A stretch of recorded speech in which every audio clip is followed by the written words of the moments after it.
Alô, boa tarde a todas e a todos. Nós estamos hoje aqui com o professor Marco Antônio. Vamos aguardar o professor Marco Antônio entrar. Nós vamos falar hoje sobre ações testamentárias e planejamento sucessório. Luan, Cristina, todos sejam muito bem-vindos e bem-vindas. Né? Vamos aguardar o professor Marco Antônio, ele já disse que estaria entrando.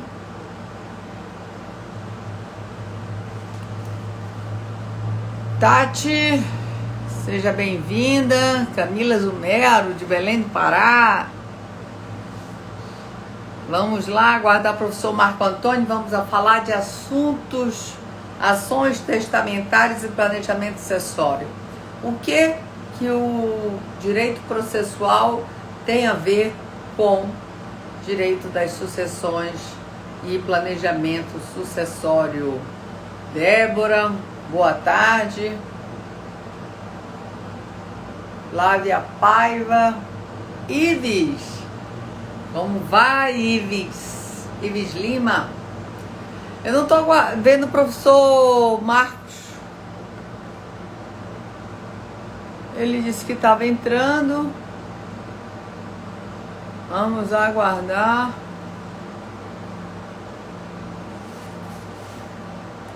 Adriana.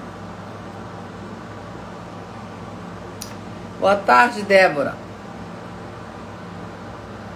Vamos ver o professor Ives.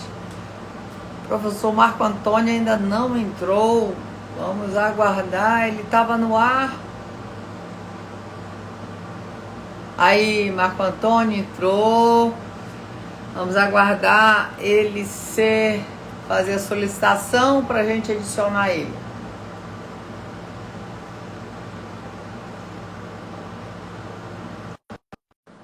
Pronto, Marco Antônio. Entrou. Vamos aguardar. Aí, Marco Antônio. Tudo bom, Dani? Tudo, que alegria você estar aqui com a gente. Alegria Professor minha. Marco Antônio Rodrigues, do mestrado da UERJ. O Ives está aí nos ouvindo. Tô vendo aqui o Ives, vários amigos aqui, coisa boa estar com vocês. Então, vamos já falando que o Marco Antônio hoje tem um compromisso muito importante que não deu para a gente remanejar. Então, a live vai ser mais curtinha. Mas nem por isso especial, né, Marco Antônio? Vamos tentar passar o máximo de informação aqui para as pessoas que estão nos ouvindo. Eu quero muito agradecer ao Marco Antônio por estar, não só pelo tempo de disponibilidade dele estar nesse corre-corre, que todo mundo está de fim de ano e correndo, como também de ter participado do tomo 2, né? O Marco Antônio que teve um artigo sobre ações testamentárias e planejamento sucessório, que ele escreveu em coautoria. Estou procurando aqui o nome do teu... O Davi Ribner. Então, exatamente. É o Marco Antônio e Davi Amaral Ibner, né? Eu acho que ele ia entrar aí também. Tem o Rodrigo aí também entrando, dando uma boa tarde aí pra gente. Oi, Rodrigo. Boa noite. Então, primeiro, Marco Antônio, eu queria te agradecer realmente de coração. Eu te convidei desde o tomo 1, não deu, porque realmente deu um prazo indecente. Mas, enfim, conseguimos para o tomo 2. Você está com um artigo. E aí, hoje, até na chamada da live, eu falei o que direito processual tem a ver com planejamento sucessório, já que, teoricamente, em grande parte do planejamento sucessório é uma advocacia preventiva, evitando entrar no litígio, né? Então, são momentos até às vezes que não tem como haver. Mas como bem fala nosso querido amigo Daniel Bucar, né? Professor aí da UERJ, agora também.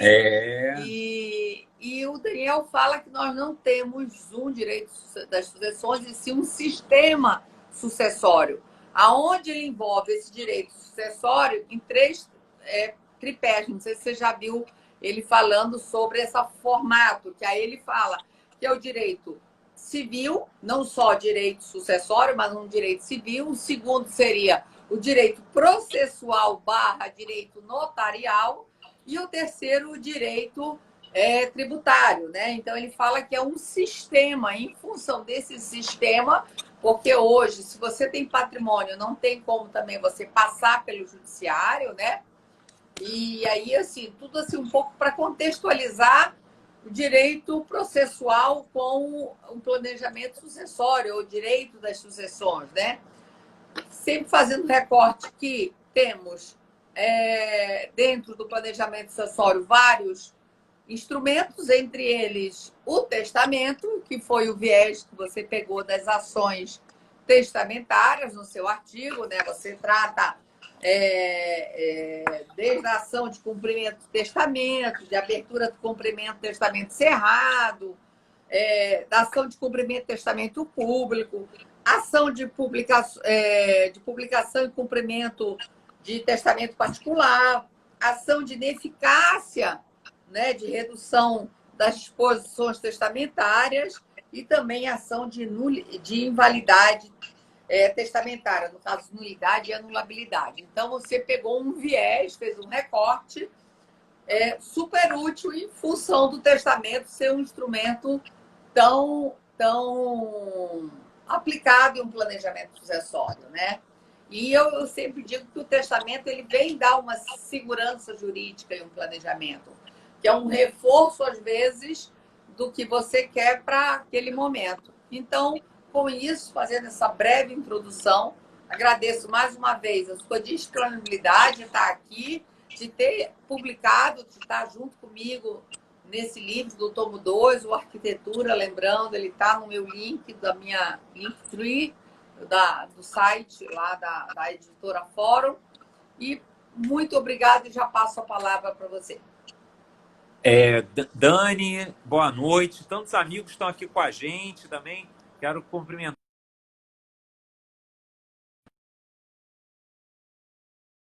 Que também entrou aí para estar com a gente, aqui do TJ do Rio, Luciano Rinaldi, e entre outros amigos que estão hoje aqui. Dani, eu quero aproveitar, já que você colocou, né, o que o processo tem a ver com planejamento sucessório, né? Eu acho que valeria, né, até porque, como eu sou professor de processo, eu acho que valeria a gente falar um pouquinho disso de início para o pessoal, né? O planejamento sucessório ele é preventivo, né? Mas em que medida o processo se aplica aqui? Bom, ele se aplica de várias maneiras. Primeiro, porque quando a gente pensa em resolução de conflitos, a resolução de conflitos ela também tem que ser pensada sob o viés preventivo, que é até uma forma de nós buscarmos maior economia para o conflito depois. E ainda mais nesse contexto de planejamento sucessório. Eu planejo para evitar conflitos, não é mesmo? Então, por exemplo, aqui, em matéria de direito processual, né, a gente pode falar que nós temos mecanismos muito importantes para o planejamento, que são a mediação, em primeiro lugar, a mediação entre os familiares para exatamente mitigar ou evitar os conflitos. Nós temos também de mencionar aqui os negócios jurídicos processuais. Você falava do meu queridíssimo amigo Daniel Bucar, do nosso amigo Ives, que também está aí com a gente. Eles até escreveram recentemente sobre esse assunto e é algo que eu também, até na nossa terceira edição do livro de Inventário e Partilha, que nós escrevemos com o professor Conrado, a gente também defendeu a tese de que mesmo no testamento a gente pode ter os chamados negócios pré-processuais, que exatamente procuram evitar os problemas que podem surgir no day after, né? Porque a gente tem o planejamento sucessório, só que quando vem a morte daquele que fez o planejamento, a gente tem que pensar aqui que essa morte, né? Vejam que aí vira cada um por si, às vezes, né? Os herdeiros não querem mais saber da vontade do morto. Até meu querido amigo Guilherme, professor lá em Minas, colocava aqui, nas convenções processuais, no direito sucessório, elas são muito importantes. Inclusive, como forma de tentar preservar o próprio planejamento sucessório. E vejam que um dos muitos instrumentos de planejamento sucessório é o testamento.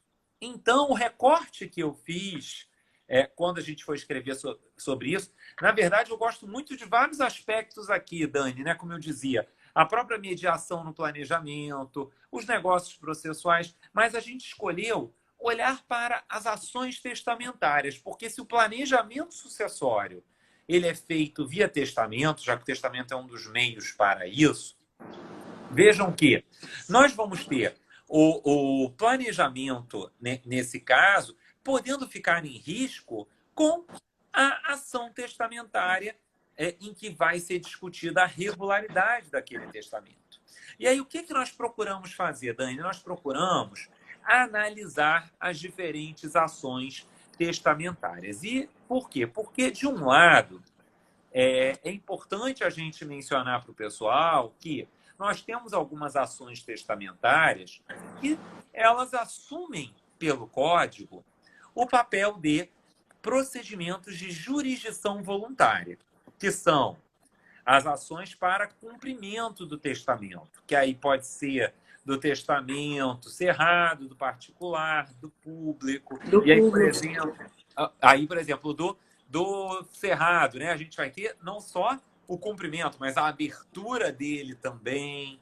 E essas ações, elas são ações tidas tradicionalmente como de jurisdição voluntária, porque o objetivo aqui qual é nessas ações? É um objetivo de tutela a interesses privados, ou seja, atestar-se a regularidade do testamento.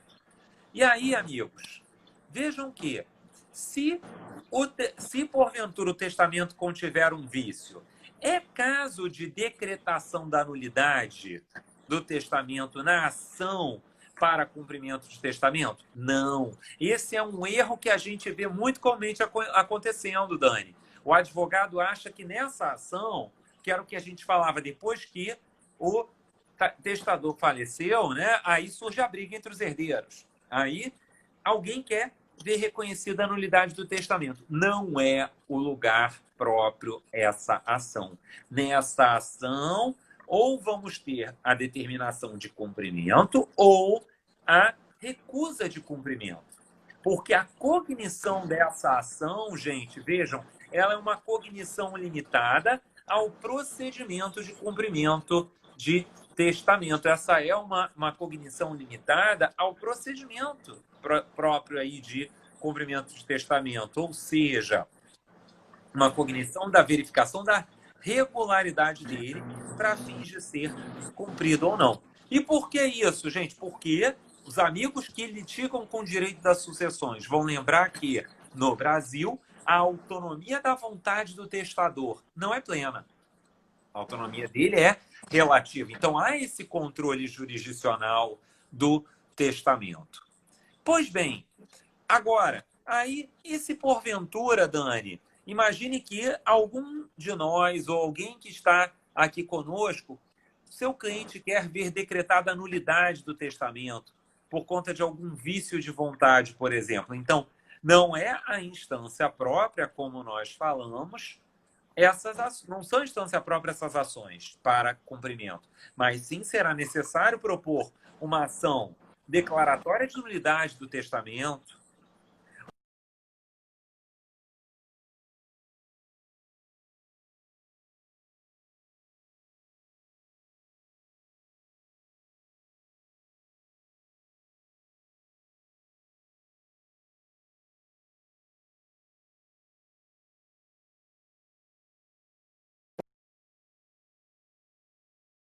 Gente.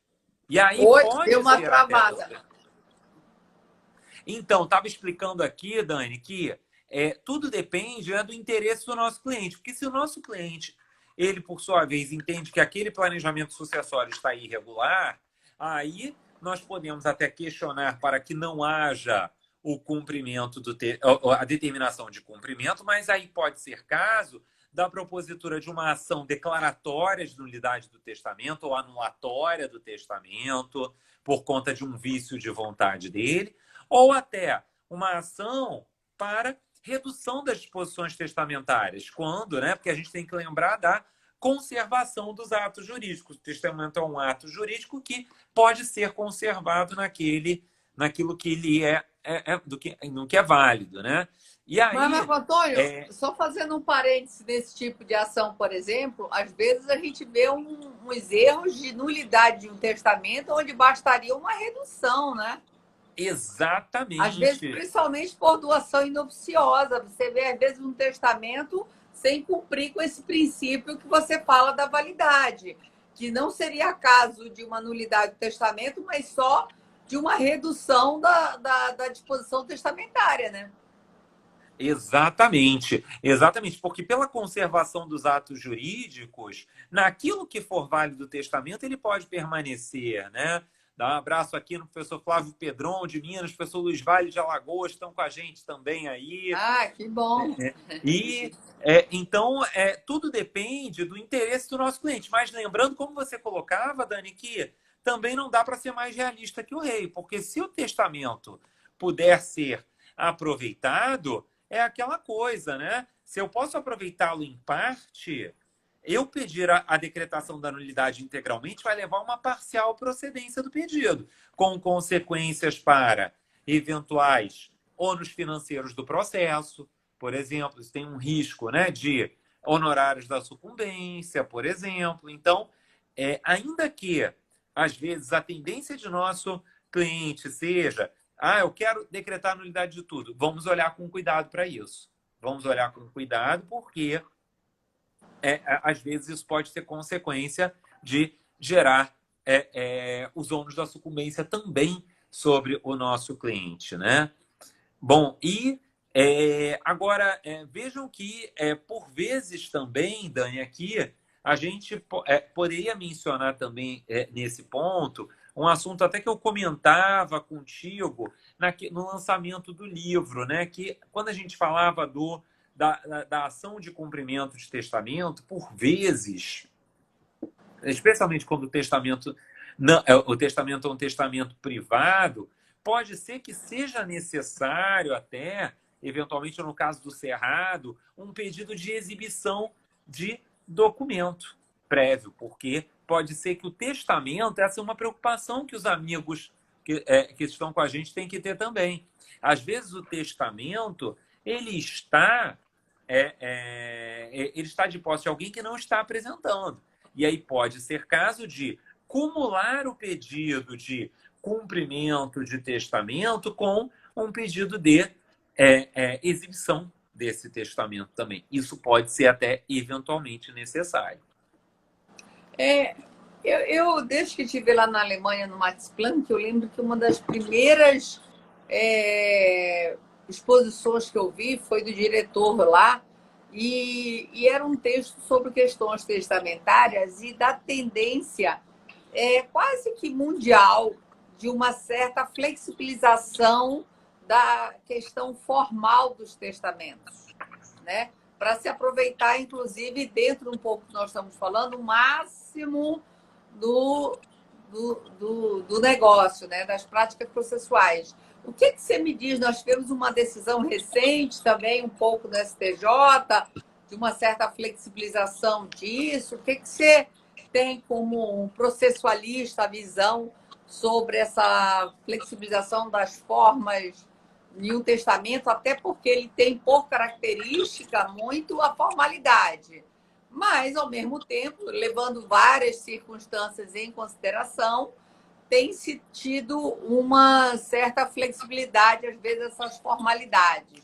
Queria saber a tua opinião como processualista e expert no assunto, como você é. Bom, quanto à questão da flexibilização das formas, né, Dani? Isso eu vejo como uma tendência tanto no direito processual como no direito material, que a gente tenha essa flexibilização. Para o processo, vejam que isso está até no princípio da instrumentalidade das formas. Porque, vejam que no processo, a forma não é um fim em si mesmo. A forma ela é só um meio para trazer segurança jurídica e chegarmos a uma decisão final. E, nesse sentido, então, quando o ato processual ele atinge a finalidade, esse ato é reputado válido. Agora, de outro lado, Dani, a gente tem o problema da isso no direito civil. Porque no direito civil, no direito material, e aqui pensando, né, no prisma do testamento, né, muitas vezes o pedido de decretação de uma nulidade ou de uma anulação ele é um fim em si mesmo. Só que a flexibilização das formalidades ela vem numa tendência de que sentido? Uma tendência de proteção à autonomia da vontade. E que, né, no caso do testamento, né, a gente falava da autonomia da vontade do testador, né, que ela é relativa. Bom, uma coisa, eu acho, né, é o conteúdo do testamento, que, por exemplo, o nosso legislador protege a legítima. Outra coisa são as formalidades. Até que ponto a gente não pode pensar em redução das formalidades? Ou, inclusive, reputar válido, né, o testamento e dar o cumprimento de testamento, juiz dar o cumpra-se mesmo diante de algum vício formal. Porque o que é fundamental no testamento é o quê? A proteção ao seu conteúdo, que o seu conteúdo esteja de acordo com a ordem pública. Não, perfeito. Aqui a Fabiana fez uma pergunta, mas não sei em qual momento. Ela fala qual o polo passivo nessa declaratória. Eu não sei exatamente. Eu acho que é por conta da ação declaratória. É verdade, Fabiana tinha feito a pergunta aqui, né? Eu acho que é da ação declaratória, Dani, de nulidade do testamento. Aí, quanto à ação declaratória de nulidade do testamento, na minha opinião, né, se essa ação ela está sendo proposta após a morte do testador, né, ela deve ter no polo passivo todos aqueles que são beneficiários do testamento. Por que todos aqueles que são beneficiários?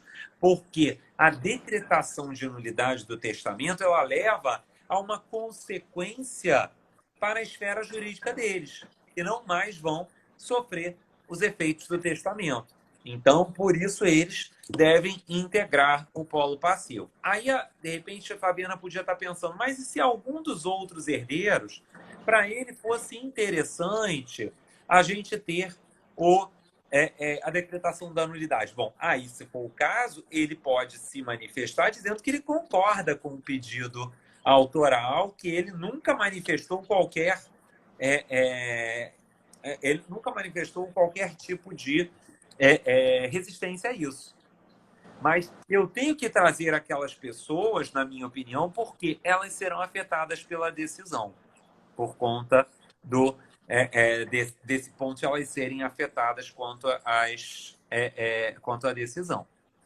Ela complementa aqui que, no meu caso concreto, a única herdeira é também a única beneficiária do testamento. Ela fez a questão.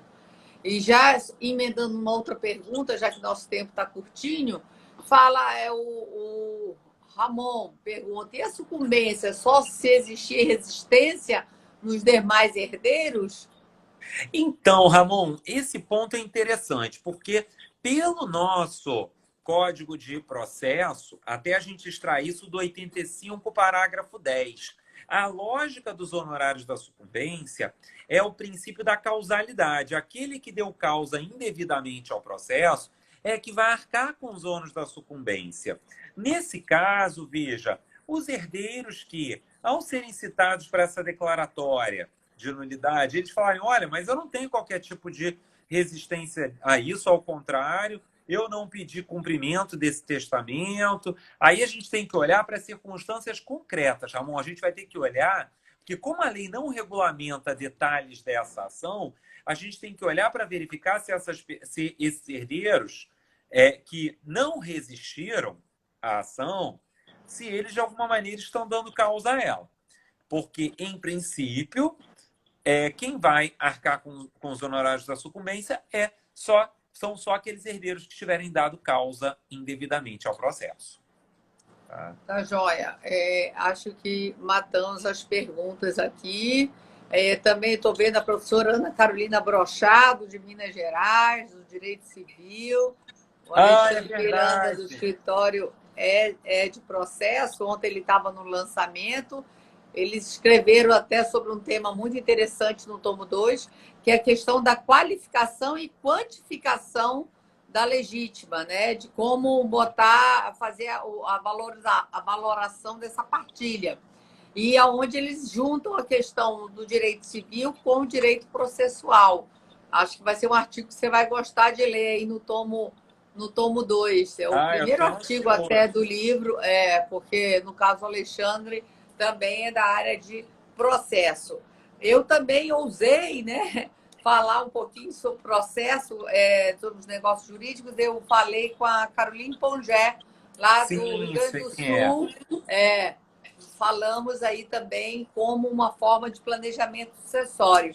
Mas é muito importante, principalmente, eu acho, que com o testamento, como diz a Ana Luísa Maia Nevares, né, que entende tudo de testamento e muito mais, já que a tese dela é sobre a função promocional do testamento, ela diz, ela vê planejamento sem, nunca viu não é que ele é necessário, mas ela nunca viu um planejamento sem um testamento, né? Lógico que eles são ou podem estar ou não, mas que o testamento. Então, é muito importante também ter essa percepção das ações testamentárias e de Sim. como fazer exatamente essa questão também da nulidade, que não é exatamente nesse momento que você falou, aonde as pessoas fazem essa observação. Como eu falei no início, infelizmente a live hoje vai ser mais curtinha, porque o professor surgiu um problema que nós já tínhamos divulgado a live, mas nada que não nos comprometa em um outro momento, né, Marco Antônio? Da gente fazer Exatamente, um outro Dani. bate-papo, inclusive também com o Davi, ou assim por diante, Com ou com o certeza. Conrado, quem sabe, falando do livro de vocês também, né? Vai sair Está a terceira saindo edição, gente. Está exatamente saindo. da terceira edição, e aí é um super. Eu até preciso comprar a terceira edição, porque eu tenho, acho que a primeira que eu ganhei, quando eu fui lá num evento lá em Gramado, que foi ano No passado, que esse Gramado. ano já nem teve, né? Então eu devo estar com a primeira edição. Agradecer mais uma vez a sua presença e, como a gente já está entrando na reta final, te passo também para as palavras, para as considerações finais. Se você quiser falar mais alguma coisa sobre essa parte processual e no planejamento, tem a palavra e pode. Qual o título do livro? Fala aí o livro aí. Partilha e Inventário, né? Inventário e Partilha, pela Inventário e editora Partilha. Juspodium. E, pessoal, então, eu estou à disposição de vocês. Realmente, assim, surgiu uma questão da Procuradoria para agora, 6h30.